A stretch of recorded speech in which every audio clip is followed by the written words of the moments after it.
Hello friends, आप सभी का स्वागत है मेरे चैनल स्मार्ट स्टडी 71 पर। दोस्तों, आज इस वीडियो में हम पर्यावरण एवं वायुमंडल को सुपरा साफ करने वाले हैं। यानी एक ही वीडियो में जो होगा, आज पर्यावरण और वायुमंडल से जो भी इंपॉर्टेंट प्रश्न आपको एग्जाम में पूछता है ना, वो सारा आज क्लियर हो जाएगा। एक ही वीडियो में जितना इंपॉर्टेंट क्वेश्चन है, ऐसे देखिए ज्योग्राफी का भी मैंने बहुत सारा क्वेश्चन इसमें मेंशन किया हुआ है, लेकिन वायुमंडल से और यह आपको पर्यावरण संबंधित जो भी आपको प्रश्न है ना, जो एग्जाम में बार बार पूछे जाते हैं, इससे एक भी प्रश्न नहीं छूटेगा। और इस वीडियो को आप शुरू से लेकर अंत तक देखते हैं तो अगर इस वीडियो पर आप नए हैं तो जल्दी से चैनल को सब्सक्राइब कर दीजिए, ताकि जो भी हम अगर वीडियो डालें आपके पास एकदम मिलता रहे। चलिए वीडियो को बिना लेट किए हुए स्टार्ट करते हैं। चलिए, पहला प्रश्न मेरा है क्या, देखिए ऐसे ही एग्जाम में क्वेश्चन पूछे जाते हैं, बस एगो आपको ऑप्शन होगा। हमने ऑप्शन को इसलिए नहीं चूज करते हैं क्योंकि प्रश्न जो होगा आपको छोटा हो जाएगा। आपको कम समय में ज्यादा क्वेश्चन को टच करना है। अब दुनिया फास्ट हो गई है, इसीलिए ज्यादा से ज्यादा क्वेश्चन को अटेम्प्ट करिए। ऑप्शन देंगे तो और भी आपको दिक्कत होगा, इसलिए इतना रट जाइए कि देखते मार दीजिए, ऑप्शन की जरूरत नहीं पड़ेगा, है ना। तो चलिए पहला क्वेश्चन स्टार्ट करते हैं। पृथ्वी के चारों ओर गैसीय आवरण को क्या कहते हैं? पृथ्वी के चारों ओर घिरे हुए वायुमंडल गैसीय आवरण को क्या कहते हैं? वायुमंडल कहते हैं, जिसमें हम लोग रहते हैं। समझ गए? पृथ्वी के चारों ओर घिरे हुए गैसीय आवरण को क्या कहते हैं? वायुमंडल कहते हैं, जिसमें हम लोग रहते हैं। समझे? उसी को वायुमंडल कहते हैं। वायुमंडल का दाब मापा जाता है भाई, वायुमंडल का दाब बैरोमीटर से मापा जाता है। देखिए, वायुमंडलीय दाब नहीं होता ना तो हम लोगों का सारा ग्रेविटी फेल हो जाता है। न्यूटन महोदय ने बताया कि पृथ्वी के अंदर जो है ग्रेविटेशनल फोर्स लगता है, जिसके चलते तो हम लोग निश्चित रहते हैं, यानी कि धरती पर रहते हैं, या कोई भी चीज ऊपर फेंकते तो नीचे आ जाता है। तो ग्रेविटेशनल फोर्स भी काम करता है क्या चीज के चलते? यही वायुमंडलीय दाब के चलते। नहीं तो हम लोगों को शरीर में ना ब्लड प्रेशर जो है ये भी दाबे के चलते रहता है, लेकिन वायुमंडलीय प्रेशर से कहीं अधिक हमारे ब्लड का प्रेशर आता है, इसलिए अनुभव नहीं होता हम लोगों को। समझ गए? तो ये वायुमंडलीय प्रेशर जो है उससे अधिक हम लोगों के शरीर के ब्लड का प्रेशर अधिक है, तो दाब का होना जरूरी है। जैसे कलम में जो स्याही होता है ना, वो भी प्रेशर के चलते, वायुमंडलीय प्रेशर के चलते उसमें स्याही रहता है ना, तो बकोर देता है। तनी मनी प्रेशर कम हुआ तो फेंक देगा। इसीलिए वायुमंडल का दाब होना पृथ्वी पर बहुत जरूरी है। अगर वायुमंडलीय दाब नहीं होगा तो यहाँ जो भी हम लोग रह रहे हैं ना, वो नहीं रहते, लगते आसमान में उड़े। चंद्रमा पर वायुमंडल नहीं ना है, इसीलिए वहां जो है एक डेग धर देगा तो 4 डेग धर आता है। समझ गए? वहां मतलब वायुमंडल नहीं होने के चलते जो वहां रह ही नहीं सकते। गुरुत्वाकर्षण है उसमें चंद्रमा के परत में, लेकिन जो है वायुमंडलीय दाब नहीं है, जिसके चलते आदमी वहां स्थिर नहीं रह पाता है। इसीलिए जो भी चीजें हम लोग ले आते हैं, उसे हम लोगों के जो पृथ्वी का कोई भी वजह सामान हो या वहां का पत्थर हो, हम लोग यहाँ हल्का हो जाता है। समझ गए? तो वो चीजें जो होता है, वायुमंडलीय दाब वहां नहीं है चंद्रमा पर, और हम लोग यहाँ वायुमंडलीय दाब बहुत अधिक मात्रा में। अब सोचिएगा तो आपको आश्चर्य होगा, यह वायुमंडलीय जो दाब होता है ना, प्रेशर होता है, इतना अधिक होता है कि पृथ्वी पर से कोई भी अगर यहाँ से चीज अंतरिक्ष यान जाना चाहता है ना, तो उसको एक सेकंड में लगभग 11.5 किलोमीटर, 11.2 किलोमीटर प्रति घंटा के स्पीड से जाना होगा। समझ गए? यानी एक सेकंड में घड़ी का सुई ऐसे करता है ना, तो 11.5 किलोमीटर वैसा ही अंतरिक्ष में जा सकता है। धरती पर से आने कोई भी चीज जाना चाहता है या ऊपर से आ रहा है तो उतने स्पीड से आएगा ना, तो इसका गैसीय जो लेयर है पृथ्वी का, इतना चारों तरफ से घिरा हुआ है कि इसमें प्रवेश करने के लिए या इससे बाहर निकलने के लिए लगभग 11.5 किलोमीटर प्रति सेकंड के हिसाब से, यानी एक सेकंड में 11.5 किलोमीटर के स्पीड से जाने वाला कोई भी अंतरिक्ष यान होगा, वही यहां से ऊपर जा सकता है और वही धरती पर आ सकता है। इतना प्रेशर। आप सोचते हैं कि आसमान में आपको लेके वायुमंडल में आपको छोड़ दिया जाता है, धरती पर गिर जाइएगा? नहीं गिरिएगा, लगिएगा आप भी चंद्रमा की तरह चक्कर लगाने लगे। समझ गए? तो चंद्रमा की तरह आप भी चक्कर लगाइएगा अगर ये वायुमंडल नहीं होता तो। समझ गए? यह हमारे धरती का सुरक्षा कवच है। समझ रहे हैं ना? यानी हम लोगों को बाहरी चीजों से बहुत चीजों को बचाता है। जैसे कि एस्ट्रॉयड जो है, एस्ट्रॉयड जब गिरता है तो एस्ट्रॉयड गिरता है तो यही वायुमंडल जो होता है, गैसीय जो लेयर होता है, हमको बचाता है। इसी में ओजोन लेयर होता है, सूर्य से आने वाली जो पराबैंगनी किरण है उनसे हम लोगों को बचाता है। तो यह हर तरीके से हमारे लिए क्या है? सुरक्षा कवच है। समझे? तो वायुमंडलीय दाब का होना भी जरूरी है। जैसे हम लोग धरती के ऊपर जाते हैं, वायुमंडलीय दाब कम होता है और धरती पर अधिक होता है। प्रेशर में खाना बनाते हैं ना, कुकर में, प्रेशर कुकर में, तो धरती पर खाना अधिक जल्दी बन जाएगा। यही आप हिमालय पहाड़ पर जाके बनाइएगा तो जल्दी खाना नहीं बनेगा। तो यही वायुमंडलीय दाब के प्रेशर चलते भोजन भी हमारे यहाँ कुकर में अच्छी तरीके से बन जाता है, नहीं तो नहीं बनेगा। समझ गए? तो वायुमंडल में गैस क्या चीज से मापा जाता है? इसके दाब को बैरोमीटर से मापा जाता है। वायुमंडल में वायु क्या है ये बताइए, वायु क्या है? मिश्रण है। अब मिश्रण किसे कहते हैं? जिसमें जो होता है दो या दो से अधिक जो चीजें मिले रहती है वो मिश्रण कहलाता है। तो वायु किस चीज से मिला बना है? नाइट्रोजन 78%, ऑक्सीजन 21%, कार्बन डाइऑक्साइड 0.03% और भी थोड़ा बड़ा गैसेज जो है। तो बताइए मिश्रण हुआ कि नहीं? तो वायु एक प्रकार का, हवा एक प्रकार का क्या है? मिश्रण है। यौगिक क्या होता है? जो केवल दो ही चीजों से, कंपोनेंट से बना होता है, जैसे कि CO2 हो गया, H2 हो गया यानी कि जल, ये कंपाउंड हो गया, यौगिक हो गया। लेकिन यह मिश्रण है। वायु क्या है? एक मिश्रण होता है जिसमें कई गैसों का मिश्रण होता है। समझ गए? आगे देखिए, वायुमंडल में विद्यमान अक्रिय गैस। इस वायुमंडल में जो अक्रिय गैस होता है वो आर्गन होता है।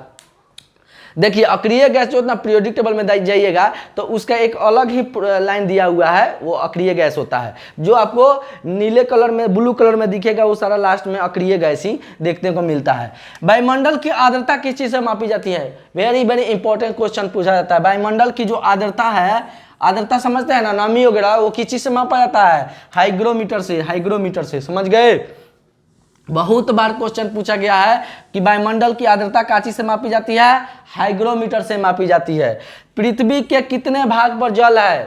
पृथ्वी पर कितने भाग पर जल है? तो 71%। अब मान लेते हैं पृथ्वी है, ठीक है, पृथ्वी है ये वाली, इसमें 4 गो लेयर है, ये वाला वाटर, ये वाला वाटर, ये वाला वाटर, एक लैंडिंग क्षेत्र है यानी कि धरातल वाले क्षेत्र। अब ये पूरा बताइए चारों तरफ से, तो मात्र 29 से 30% जो है यहाँ जो है धरती है, बाकी सब यहाँ पानी है। समझ सकते हैं कि यह 71% पर जल होगा तो धरती पर कितना जल हो सकता है। लेकिन सब पीने वाला नहीं है, सोच रहे हैं सब पीने वाला है। मात्र 2.5 से 3% ही पीने वाला है, बाकी सब जो है ना लवणीय है। लवणीय मतलब समझ रहे ना, नमक वाला पानी है धरती पर। समझ गए? तो 71% पानी है, लेकिन वो सब हमारे लिए यूज वाली बात नहीं है, ये पारिस्थितिक तंत्र के बचाने के लिए है। समझ गए? तो वही जल राशि का स्वच्छ जल जो हम लोग को यूज है 2.5 से 3% तक ले ये देखने को मिलता है। 3% देता है, कहीं 2.5% देता है। समझ में आए? तो है उतना, लेकिन हम लोग यूज नहीं कर पाएंगे, है कि नहीं? पृथ्वी पर ऊर्जा का मूल स्रोत क्या है भाई? पृथ्वी पर ऊर्जा का मूल स्रोत देखिए, सूर्य का प्रकाश जो होता है उससे हम लोग को बहुत ज़्यादा एनर्जी मिलता है, जिससे सोलर एनर्जी। सूर्य के अंदर जो नाभिकीय संलयन की अभिक्रिया होती है, उस नाभिकीय संलयन की अभिक्रिया के फलस्वरूप हम लोग को ऊर्जा प्रदान होता है। यह ऊर्जा जो है कभी खत्म होने वाला जल्दी नहीं है, बहुत दिनों तक सूर्य रहेगा, तब तक हमको प्रकाश देते रहेगा, क्योंकि इसके अंदर नाभिकीय संलयन की प्रोसेस होता है। सूर्य एक प्रकार का तारा है। समझ गए होंगे? अब देखिए, ये तारा इसलिए कि इसके अंदर प्रकाश बनता है कि नहीं? लेकिन धरती पर जो आप लोगों को जो ऊर्जा मिलता है, जैसे कोयला वगैरह हो गया, ये पेट्रोलियम हो गया, इनका तो सर्वनाश है। सर्वनाश का मतलब ये कहीं ना कभी खत्म हो जाएगा, लेकिन ये जल्दी खत्म नहीं होगा। समझ में आया? तो कोयला वगैरह का निर्माण लाखों बरस पृथ्वी के अंदर दबे हुए पेड़ पौधे के दबने के चलते कोयला का निर्माण होता है। लाखों बरस पूर्व, मतलब अगर पेड़ पौधा अभी मतलब दब गया, कैसे गया भाई? भूकंप आएगा, उस भूकंप में पृथ्वी पर जितना पेड़ पौधा है सब, जैसे अमेजन के जंगल का ले लो, वो जिस दिन दबेगा पृथ्वी के अंदर, वो बताइए एक समय आएगा कि नहीं, वो कोयला का निर्माण वहाँ होगा कि नहीं? बताइए, है कि नहीं? तो बड़े बड़े जहाँ जंगल होते हैं वो सब बहुत कोयला का निर्माण करता है। तो वो असीमित मात्रा भी है, लेकिन वो धीरे धीरे खत्म हो जाएगा, इसे सीमित मात्रा बोला जाता है। लेकिन सूर्य के जो एनर्जी मिलता है ये असीमित है, ये कब तक रहेगा सूर्य, तब तक हम लोगों को एनर्जी देगा। समझ में आया? ये सूर्य है। अब सौर विकिरण का पृथ्वी पर पहुंचता है कितना भाग पहुंचता है? अब सूर्य का टोटली प्रकाश थोड़े पृथ्वी पर पहुंचता है, सूर्य भी गोलाकार आपको दिखता है, तो उसका जितना भाग पृथ्वी पर पड़ता है, तो कितना भाग पड़ता है? 51%। 51% जो है उसका प्रकाश जो है पृथ्वी पर पहुंचता है। समझ गए? महासागरों की औसत गहराई कितना है भाई? 4000 मीटर यानी कि 4000 किलोमीटर औसत है, एवरेज। ऐसे तो जान जाइएगा ना, मेरियाना स्ट्रेंथ प्रशांत महासागर की सबसे निचली गर्त है, वो आपको तो लगभग ये 11,000 मीटर है, वो 11,000 मीटर है लगभग प्रशांत महासागर की। तो टोटल का एवरेज ना निकालेंगे, किसी का बड़ा होता है। अब सुंडा गर्त भी है, जो हिंद महासागर का सबसे निचला गर्त, प्रशांत महासागर का सबसे मेरियाना स्ट्रेंथ है, तो वो जो है आपको ये बहुत गहरा है, लेकिन यह जो है एवरेज निकाला गया कि 4000 मीटर, यानी कि इसको किलोमीटर में चेंज करिएगा तो 4 किलोमीटर जो होता है एवरेज गहराई समुद्र का मापा जाता है। इस समुद्र जल की औसत लवणता 35%। समुद्र में जो लवणीय क्षेत्र है यानी कि उसमें जो नमक की मात्रा होता है वो कितना एवरेज के हिसाब से है 35%। समझ गए। समुद्र जल में पाया जाता है, समुद्र जल में क्या पाया जाता है यानी कि नमक है, तो नमक का चीज से बना होता है भाई, सोडियम क्लोराइड से मिलकर बना होता है NaCl, है कि नहीं।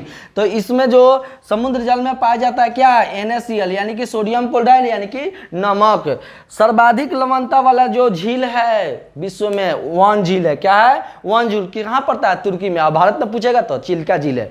चिल्का झील में उड़ीसा में जो पड़ता है चिल्का झील, सबसे अधिक नमक की मात्रा है यानी कि लवणीय है। नमक की मात्रा सबसे अधिक भारत में पूछेगा तो चिल्का झील है। और सबसे भारत में मीठे पानी का झील पूछेगा तो वुल्लर झील है। समझ गए।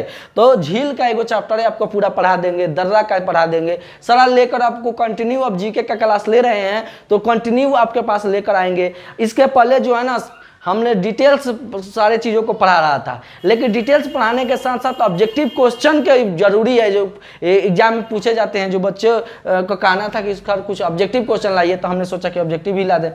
चलिए आगे जो है, वातावरण तथा जीवमंडल के बीच के संबंध को क्या कहते हैं, पारिस्थितिकी तंत्र कहते हैं।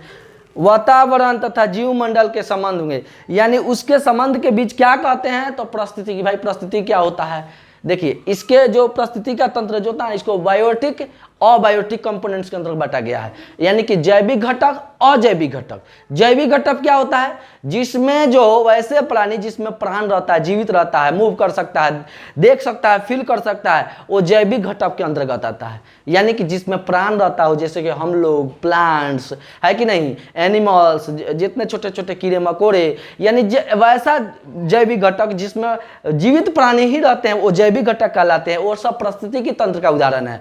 और जो अजैविक घटक के अंतर्गत जितने भी नॉन लिविंग थिंग्स है, देखिए जितने भी all natural things are the living things, मतलब जितने भी आपको लिविंग थिंग्स देख रहे हैं वो सब आपको लिविंग थिंग्स नहीं है, सभी नहीं है, लेकिन जितने भी लिविंग थिंग्स है सब नेचुरल थिंग्स है कि नहीं। आप कहिएगा कि जितने भी ऑल लिविंग थिंग्स का मतलब क्या हुआ, ऑल नेचुरल थिंग्स का मतलब क्या हुआ, जिसको टोटल भगवान बनाए हैं वो सारे जो लिविंग थिंग्स नहीं है। जैसे हमको भगवान बनाए, पेड़ पौधा को भगवान बनाए, जानवर को बनाए, अरे तो पानी को भी भगवान बनाए, पहाड़ों को बनाए, तो सब लिविंग थिंग्स है। पेड़ पौधा जो है लिविंग थिंग्स है, लेकिन पहाड़ों वाला सब पानी गोरा आग है, ये सब नॉन लिविंग थिंग्स हैं, यानी कि निर्जीव वस्तुएं हैं, है ना। इसीलिए कहा जाता है कि all living things are the natural things but all natural things are not living things. समझ में आया कि जितने भी नेचुरल थिंग्स है वो सब लिविंग थिंग्स नहीं है, बच्चा जितना भी लिविंग थिंग्स है सब नेचुरल थिंग्स है। समझ में आ गया। तो ये सारे चीज देखने को मिलता है। तो पारिस्थितिकी तंत्र का दो गो उदाहरण होता है कि जैविक घटक, एक होता है अजैविक घटक। समझ गया। तो जैविक घटक में जो होता है जितने जीव प्राणी जिसमें प्राण रहता है सब रहता है। अजैविक घटक नॉन लिविंग थिंग्स वाला यानी कि निर्जीव वस्तुएं जो होता है, जैसे पहाड़, स्टार वगैरह, तारा वगैरह, या धरती पर जो भी चीज डेड प्लांट है, जिस डेड चीजें हैं यानी कि जिसमें प्राण नहीं है, सब अजैविक घटक के उदाहरण है। समझ गए। सब धरती पर है। वायुमंडल की सबसे निचली परत को क्या कहते हैं, वायुमंडल के सबसे निचली परत क्षोभ मंडल होता है। क्षोभ मंडल, मंडल भी आपको एक चैप्टर पूरा पढ़ा देंगे, इसे समझ में नहीं आएगा आपको। वायुमंडल की सबसे निचली परत क्षोभ मंडल, वायुमंडल की सबसे ऊपरी परत वायुमंडल को बोला जाता है, याद रखिएगा, ठीक है। मौसमी घटनाएं घटती है क्षोभ मंडल में, ना मौसम परिवर्तन होता है, वर्षा होना, धूप आना, है ना, 10 तरह का चेंज जो आप मौसम में देखते हैं घटनाएं, वो सब कौन सा मंडल में होता है, वो क्षोभ मंडल में आप लोग को देखने को मिलता है। अब वाली बात ये चीज को आप समझ गए होंगे। आगे हम चलते हैं इसी चैप्टर में जो है क्षोभ मंडल की मोटाई में वृद्धि कब होती है। जैसे क्षोभ मंडल जो है उसकी मोटाई बढ़ते रहता है, घटते रहता है। जिस प्रकार ओजोन लेयर है उसकी भी मोटाई घटती रहती है और बढ़ते रहती है, उसी प्रकार इसका भी है। तो ग्रीष्म ऋतु में जो है यही क्षोभ मंडल, यानी कि अब क्षोभ मंडल की मोटाई क्या होगा, बढ़ेगा, है ना। तब पूछेगा कि बहुत इंपॉर्टेंट क्वेश्चन है कि इस मंडल में जो होता है आपको मोटाई बढ़ती है क्षोभ मंडल की, तो ग्रीष्म ऋतु में। कब ग्रीष्म ऋतु में इसकी मोटाई बढ़ती है। आगे जो है वायुयान उड़ते हैं समताप मंडल में। किसमें उड़ते हैं, यानी कि जितने भी जहाज वगैरह आप देखते हैं ना, वो एक मंडल होता है जिसका नाम है समताप मंडल, जिसमें यही सारा लोग उड़ते हैं, जहाज वगैरह सब। ओजोन परत पाई जाती है। ओजोन परत क्या है भाई, O3 इसका फॉर्मूला होता है। ओजोन परत पाया जाता है समताप मंडल में, इसे स्ट्रेटोस्फीयर के नाम से जाना जाता है।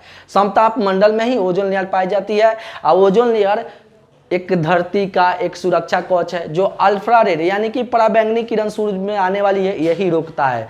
यानी वायुमंडल के अंदर ही सब है, तो यही क्या करता है, सूर्य से आने वाली अल्फा बीटा गामा किरण को सबसे ये रोकता है। सूर्य के अंदर जो अल्फा जो पराबैंगनी किरण है, जिसमें अल्फा बीटा और गामा किरण जो है इतना खतरनाक है ना कि ऐसा ही आप मर जाइएगा, कैंसर से मर जाइएगा। ये जो गामा किरण है, गामा किरण आप सोच के ना पागल हो जाइएगा कि ये सच में इतना खतरनाक होता है। आपको शरीर में जब ये प्रवेश करेगा ना तो एक एक अंग को ये छिद्र कर देगा। परमाणु बम में यही गामा किरण सबसे खतरनाक परमाणु बम को बना देता है। जब परमाणु बम विस्फोट होता है तो इसमें से निकलने वाला जो अल्ट्रा रेड होता है ना, ये इसका टेम्परेचर जहां गिरता है तो होता ही है, जितना सूर्य में होता है 6000 डिग्री सेल्सियस, उतना इसमें भी है लगभग 4000 डिग्री सेल्सियस परमाणु बम में होता है। लेकिन यह जब गिरता है तो इसमें निकलने वाले जो रेडिएशन होता है उससे आदमी दम घुट घुट के मरने लगता है। यानी जब ये शरीर में ये किरण जो है प्रवेश करता है तो एक एक अंग को छिद्र छिद्र कर देता है, तहस नहस कर देता है। इसीलिए आदमी जो है सबसे अधिक मरता है तो इसके मतलब कि गैसीय माने किरण से इसके मरता है सब। यानी कि इसे निकलने वाले जो किरण होते हैं जो उससे अल्फा बीटा गामा, उससे आदमी मरता है। लेकिन यह सूर्य से निकलता है, लेकिन इसको हमारे जो वायुमंडल है, हमारे जो क्षोभ मंडल है, इसको क्या करता है, ऑब्जर्व कर लेता है, जिसके चलते पृथ्वी पर छान के भेजता है, तब हम लोग को प्रकाश जो मिलता है वो शुद्ध मिलता है। समझ गए? यही इसीलिए लिख रहा है कि सूर्य से आने वाली पराबैंगनी किरण को अवशोषित कौन करता है, ओजोन परत करता है। ओजोन लेयर जो है, इसीलिए इसे हम सुरक्षा कवच के नाम से जाना जाता है। इस ओजोन परत की मापने की इकाई, बहुत इंपॉर्टेंट क्वेश्चन, ओजोन परत मापने की इकाई है डॉप्सन। डॉप्सन में इसको मापा जाता है। डॉप्सन में बहुत बार पूछा हुआ है, ये अपने आप में इंपॉर्टेंट है कि ओजोन लेयर को किस चीज में मापा जाता है, डॉप्सन में मापा जाता है। समझ गए? ओजोन परत को नष्ट करने वाली कौन गैस है भाई, क्लोरोफ्लोरोकार्बन। ओजोन परत को नष्ट करने वाली CFC गैसेज। देखिए लॉकडाउन जब लगा ना तो लॉकडाउन के समय हमारा जो ओजोन लेयर था वो पूरी तरह से धीरे धीरे पतला हो रहा था। अंटार्कटिका के सामने जो है पतला हो गया था। अगर ये ओजोन लेयर अगर पतला हो जाएगा ना, डायरेक्ट किरण हमारे धरती पर आने लगेगा, तो चिंता का विषय बन रहा था। लेकिन यह लॉकडाउन के चलते जो है यहाँ जितने भी क्लोरोफ्लोरोकार्बन जी गैसें निकलती है ना, वो लॉकडाउन के चलते सब रोका गया। 3 से 4 महीना पूरा माने पूरे देश में तो देखा जाए तो पूरा खत्म, मतलब रोक दिया गया था। सारे वाहन जितना रोक दिया गया था, वही वाहन के चलते और जितने भी ये प्रदूषण जो फैलाते हैं ना, जिसमें CFC निकलता है, जिसके चलते कंट्रोल हो गया। और ओजोन लेयर जो है अभी बहुत ठीक ठाक है। तो एक तरह से पारिस्थितिकी को बचाने रखने के लिए ये जो लॉकडाउन रहा बहुत ही स्वस्थ रहा। इसे जो है ना प्रदूषण जो फैला हुआ था बहुत सारा कंट्रोल हुआ। और ये प्रदूषण के फैलने के चलते, वायु प्रदूषण के फैलने के चलते ही यह गैस जो ओजोन लेयर है वो नष्ट होता है। तो लेयर को बचाए रखने के लिए प्रदूषण ना फैलाए, प्रदूषण को जिस तरह से हो। और प्रदूषण भी एक अलग चैप्टर है, जल प्रदूषण, वायु प्रदूषण, ध्वनि प्रदूषण होता है, पढ़ते रहिएगा। समझ गए? तो ये ओजोन लेयर होता है। उल्का पिंड नष्ट होते हैं मध्य मंडल में। आप कहिएगा सर उल्का पिंड क्या होता है, आप समझ पाइएगा, हम आपको बड़ी बढ़िया से समझा देते हैं। आप रात में जब छत पर कहीं खड़ा होते हैं तो देखते हैं ना कोई आता है कैल्सुई से कर जाता है, वो क्या होता है पता है? देखिए पृथ्वी को, और पृथ्वी जो आप देखते हैं ना, पृथ्वी के चारों ओर जो गैसीय लेयर देखते हैं, गैसीय लेयर वही गैस का आवरण होता है। और जो ये उल्का आप देखते हैं ना, यह एस्ट्रॉयड होता है, क्षुद्र ग्रह होता है। और यह एस्ट्रॉयड जो है धरती पर आकर्षण होते रहता है। जैसे कि एक बताए हैं आपको इनर प्लैनेट और आउटर प्लैनेट क्या होता है, जो मंगल ग्रह और बृहस्पति ग्रह के बीच में आता है। 4 गो इधर ग्रह और 4 गो उधर ग्रह, और बीच में सब एस्ट्रॉयड ग्रह होता है। यानी कि आपको मंगल ग्रह जो होता है यहाँ है और बृहस्पति ग्रह यहीं पर सारा एस्ट्रॉयड ग्रह है। सब ग्रह नहीं, एस्ट्रॉयड यानी कि क्षुद्र ग्रह सब है।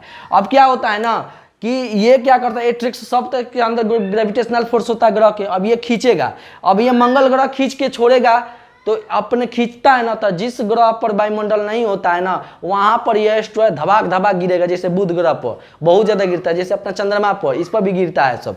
लेकिन यह जो है धरती पर तो सुरक्षा कवच है, यानी गैसीय लेयर है। बेचारा जैसे ही इसमें प्रवेश करता है ना, तो ये जल के राख हो जाता है। यही जब धरती पर आप देखते हैं रात में सुई सुई जो जाता है, यही जलते हुए आता है। लेकिन पृथ्वी पर इतना गैसीय लेयर है ना कि इनको जला के खत्म कर देता है। लेकिन अगर ये बहुत अधिक बहुत बड़ा अगर साइज का हो तो वो धरती पर गिर भी सकता है ना। बहुत लोग इसमें देखने को मिलता है कि जो डायनासोर का विलुप्त हुआ एस्टेरॉयड के गिरने के चलते हुआ। तो देखिए ये सब के कहानी बन के रख गया है। तो यह एस्टेरॉयड जो है बहुत बड़ा बड़ा नहीं होता है, यह जो होता है चंद्रमा से भी छोटे छोटे होते हैं, और यह जो होता है हमारे वायुमंडल में जैसे प्रवेश करते हैं तो घर्षण के चलते आग पैदा हो जाता है, और यही घर्षण के पैदा होने के चलते जो तो वो जलता हुआ दिखाई प्रतीत होता है, तो उसे हम कहते हैं उल्का। और जब ये धरती पर आके गिर जाता है ना तो उसे कहते हैं उल्का पिंड। समझ गए? तो उल्का पिंड आप एक लॉकडाउन जब लग रहा था तो लोग कह रहा था कि 28 अप्रैल को जो है ना धरती विनाश हो जाएगी। अरे यही जो क्षुद्र ग्रह होता है ना वो धरती पर आता है और पास से गुजर जाता है, अगर धरती पर गिर जाएगा तो सर्वनाश तो होगा ही। तो यही उल्का पिंड होता है, और कोई उल्का पिंड नहीं होता है। तो उल्का जब वो आएगा तो धरती पर प्रवेश करेगा तो, और जब धरती पर गिरेगा तब इसको पिंड कहलाता है। समझ गए? तो यही उल्का पिंड होता है। रेडियो तथा संचार संबंधी जो होता है आयन मंडल में होता है। हम लोगों का जितना भी सैटेलाइट्स आप छोड़े जाते हैं आसमान में, जैसे मोबाइल से बात करते हैं, रेडियो बजाते हैं, टीवी चैनल देखते हैं, तो देखिए प्रसारण जब होता है ना तो उस सैटेलाइट्स के पास पहुंचता है, फिर वहां से हम लोगों को यहाँ ट्रांसफ़र किया जाता है, तब जाकर हम लोग किसी चीज़ को सुन पाते हैं और देख पाते हैं। आप अगर एक गो मोबाइल को यहाँ भी ले लीजिए, यहाँ सोचिएगा कि यहाँ नज़दीक है तुरंत घुस जाएगा इसमें, ऐसा थोड़े होता है। आप फ़ोन यहाँ लगाए ना तो सीधे सैटेलाइट के पास जाएगा, सैटेलाइट के पास ट्रांसफ़र होकर हमारे इस मोबाइल पर आता है। समझ गए? ये नहीं कि नज़दीक है तो तुरंत यहाँ से घुस जाएगा इसका आवाज़, ऐसे नहीं होता है, सीधे सैटेलाइट्स के पास पहुँच कर ट्रांसफ़र होता है। तो रेडियो तथा संचार संबंधित आयन मंडल में सारे सैटेलाइट छोड़े गए हैं, सब अपना काम कर रहा है। ग्रीन हाउस गैस कौन से हैं? ग्रीन हाउस गैसेस है CO2, CFC, CH4, NO2। Green house effect आपको पूरा डिटेल्स चैप्टर पढ़ना है, यानी कि ग्रीन हाउस जो गैसेज होता है ना वो CO2 होता है, CFC होता है, CH4 होता है, NO2 होता है। समझ में आ गया? ये ग्रीन हाउस गैसेज है।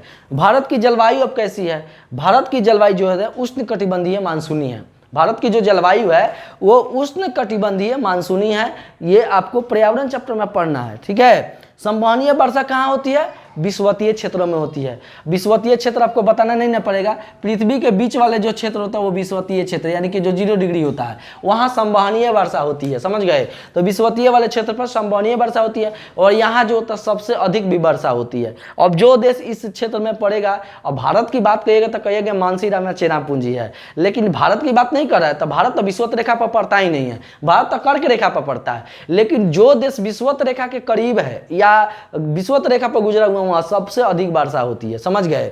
तो वर्षा वाले क्षेत्र विषुवतीय क्षेत्र होते हैं। आ कह देगा सबसे कम वर्षा वाला क्षेत्र धरती पर कौन है? तो ध्रुवीय क्षेत्र है, यानी कि नॉर्थ पोल और साउथ पोल के एरिया में वर्षा सबसे कम होती है। और भारत में कहेगा सबसे कम वर्षा तो लेह जगह है, लद्दाख में पड़ता है सबसे कम वर्षा। लेकिन धरती की बात करेगा तो ध्रुवीय क्षेत्र, और सबसे अधिक वर्षा कहेगा सबसे अधिक कहाँ होता है? तो विषुवतीय वाले क्षेत्रों में। समझ गए?